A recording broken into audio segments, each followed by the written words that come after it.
my goal to you today watching this video is to look at the classes that you teach, try to diversify, try to dig deeper in explaining the benefits of the class, and then nail down what it is that you truly want to teach and that you find the most pleasure in, and that's where you're going to find your success.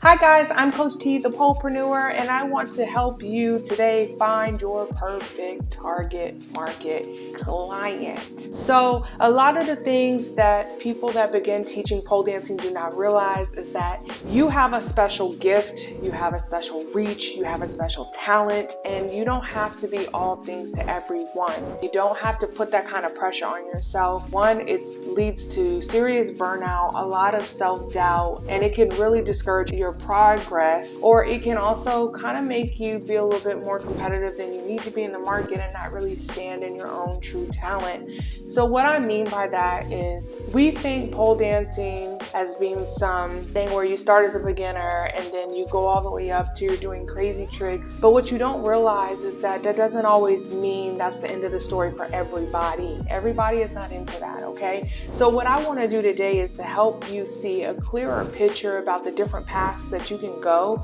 when you're teaching pole dancing. And the good thing about this is you might start in one path, but that doesn't mean that you have to be stuck on that path forever. Maybe you do realize as you're on that path for a year that you actually want to do more, or you've picked up a new technique, or you found something in the market that not a lot of people are teaching on. And I just want to help you expound your mindset on the different subsets of people that you can actually teach to, so that you don't feel overwhelmed like you have to be all things to everybody.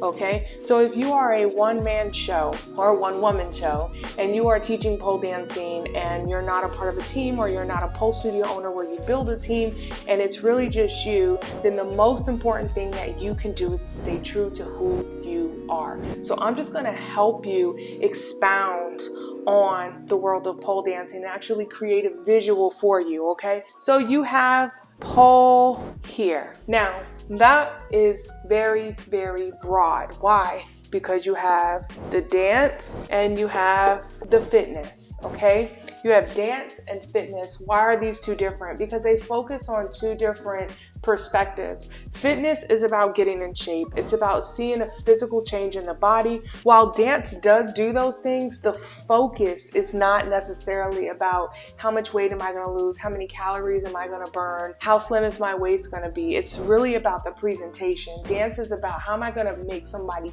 feel by the way that I am dancing. What emotions am I going to cause somebody to exude? Is it going to be sensual? Is it going to be upbeat? Is it going to be happy? Is it going to be sad? What is that emotion that I'm going to exude versus fitness? What am I personally going to gain out of it? So dance is almost outward as well as inward, of course, because when you're doing it, you feel much better. But fitness is about inwardness, right? It's about I can breathe better, I can go longer, I'm stronger, like I see physical improvements, my flexibility has increased and all of that. You can have pole fitness without pole dance, but you can't necessarily have pole dance without fitness, because you're going to get in shape, okay? Now you can see that already just with one word pole, we've split it into two different heads, okay? So with the fitness, okay, you can teach boot camps, you can teach tricks like only. That's what you learn. You come in, you do a warm-up, and we're on to the tricks. Okay? You can teach flexibility, right? So how to become more flexible. You can teach doubles. You can teach your different levels, okay? So your levels, you have beginner, intermediate, and advanced, all right? So you can actually create a progress chart for somebody and say, all right, you're gonna come in, you're gonna do a trial fitness. We're gonna see where you are in your fitness, and then we're going to set a goal for you. And by this deadline, this is where you're gonna be. And so you can literally create a progress chart for someone when it comes to fitness, okay? And the same thing is gonna apply over here as far as the levels. So with your pole fitness, all right, you can reach, and there's so many other things, but you guys get the point on how I'm going down, right? So you can do like weightlifting plus pole class, okay? So you could do something like have hand weights or like kind of a CrossFit approach, and like you do certain sets and then you also work on the pole, you know, like a hybrid class, okay? So there are so many different things, but the thing about this is your fitness and your dance are gonna reach two separate mindsets, all right? And they actually go very deep in layers of what you're trying to accomplish. So when you're thinking about fitness, the type of client that might want a boot camp is not the type of client that's gonna want a sensual heels class, okay? You're not gonna come in feeling very sensual to a high heel sensual class with cross-trained shoes on, okay? The difference here, now you guys can see where I'm going with it, there's a different set of personalities, all right? So if you're going to teach pole fitness and you're going to specialize in fitness boot camps for pole, you're looking to see a physical result and you're looking to attract somebody that's like, listen, although I do want to be able to learn how to dance and do the 8 counts and do the certain spin moves and create a nice presentation, I'm more interested in climbing the pole, inverting, seeing abs, you know, building a bigger booty. Like, I'm more interested in those things. So your market, you're going to speak to them differently. Dance, right? So again, you still have your levels, right? Beginner, intermediate, and advanced, okay? But then you also have some other things like your choreography. You can do modern, you can do pole dance basics. This is something that's really big in the market and a lot of people struggle with, guys. So hopefully I'm giving you some concepts. Transitions. There's a lot of pole dancers that come in and they learn the trick and then they're like, I don't know what to do with this now.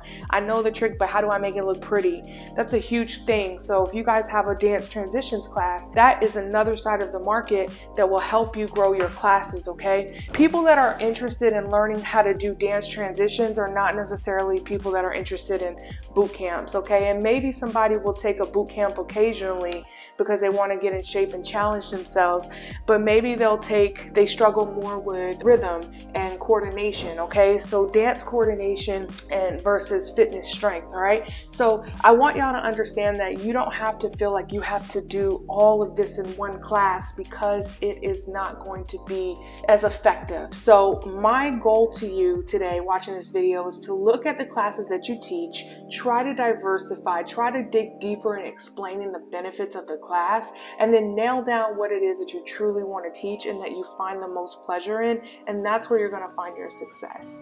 So hopefully this video was helpful in trying to break down the difference in mindsets of people, giving you some better perspectives on like how to advertise your classes and maybe even some class concepts. Thank you so much for watching The Polepreneur. Make sure you click like and subscribe to my YouTube channel and follow me on Instagram, where I give away free pole advice and concepts to those who are in the pole industry.